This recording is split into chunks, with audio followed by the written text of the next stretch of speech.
Selamat pagi Pak Akbar Azi, perkenalkan nama saya Cornelia Magdalena dengan NPM 2006471302 akan mempresentasikan mengenai gunung es dan hukum Archimedes.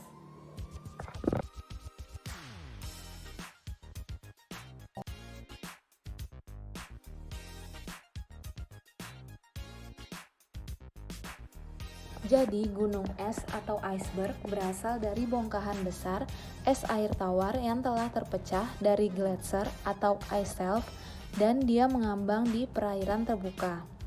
Karena densitas atau massa jenis es lebih rendah dari air laut, umumnya 90% volume gunung es berada di bawah permukaan laut. Hal inilah yang memunculkan suatu istilah puncak gunung es atau tip of the iceberg.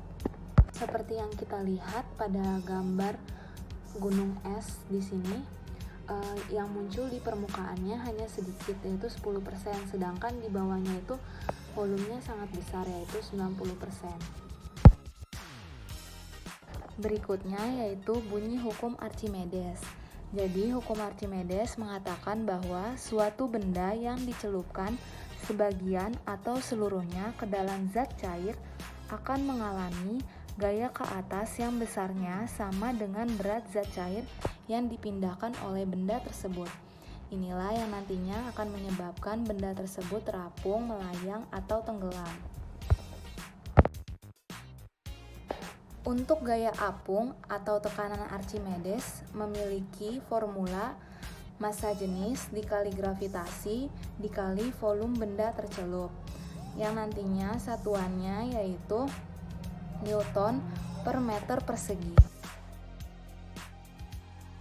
Karena densitas es yaitu 920 kg per meter kubik lebih rendah dari air laut yakni 1025 kg per meter kubik dan bongkahan es tersebut dari air tawar, sedangkan air laut itu lebih padat dibandingkan air tawar.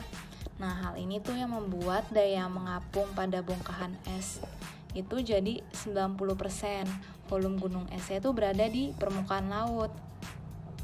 Nah, inilah yang sulit hanya berdasarkan apa yang tampak di permukaan. Jadi perbedaan densitas ini membuat batu gunung es tersebut tenggelam 90% dan massa es tertentu yang terjadi lebih kosong daripada ketika massa yang sama sebagai air. Hal ini tuh terkait dengan ikatan hidrogen. Pada umumnya, volume benda menjadi mengecil jika suhunya menjadi rendah. Maka akan berlaku hukum Archimedes untuk benda berkerut bila terdapat dalam fluida lain, yaitu benda ini akan tenggelam di dalam fluida karena kerapatan fluidanya membesar. Namun, hal ini tidak terjadi pada air yang membeku yang terdapat dalam fluida air. Air yang membeku bisa mengapung. Sekilas ini seperti bertentangan dengan hukum Archimedes, namun sebenarnya tidak.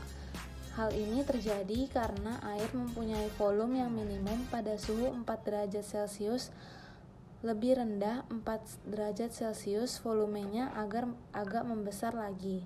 Pada proses pembekuan, volume es bertambah menjadi 1/11 kali lebih besar dari volume air semula.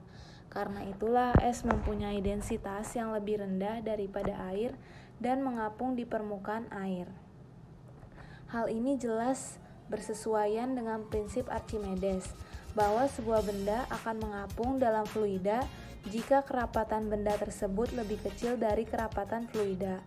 Jika kerapatan benda lebih kecil dari kerapatan fluida, gaya apung akan lebih besar dari berat benda, dan benda akan dipercepat ke atas ke permukaan fluida, kecuali ditahan. Di atas, benda akan mengapung dengan sebagian dari volumenya tenggelam, sehingga berat fluida yang dipindahkan sama dengan berat benda.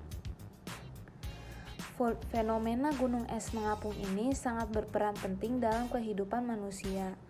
Coba bayangkan jika es lebih besar densitasnya daripada air, maka es akan tenggelam, dan gunung es di dalam air laut semakin lama akan menumpuk di dasar laut, dan air laut akan naik menutupi permukaan bumi.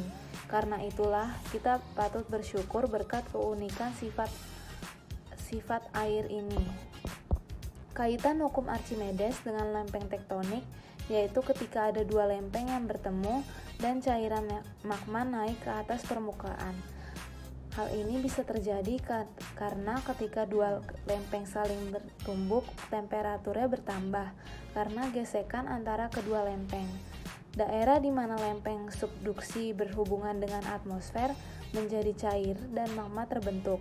Densitas magma lebih rendah daripada batuan sekitarnya, sehingga magma yang terbentuk sepanjang zona subduksi ini naik ke atas, muncul ke permukaan, menjadi beku dan menjadi batuan baru. Fenomena tersebut jelas sesuai prinsip Archimedes karena suatu fluida akan bergerak ke atas dan mengapung dalam fluida atau benda lain jika kerapatan tersebut lebih kecil dari kerapatan fluida atau benda lain sekitarnya. Gunung es terbesar yang tercatat adalah Table Gunung Es Antartika yang lebih dari 31.000 km persegi. Terlihat di sebelah barat dari Pulau Scott di Samudra Pasifik Selatan oleh USS Glacier pada tanggal 12 November 1956. Gunung ini lebih besar dari Belgia. Sekian presentasi dari saya. Apabila ada salah kata, saya mohon maaf.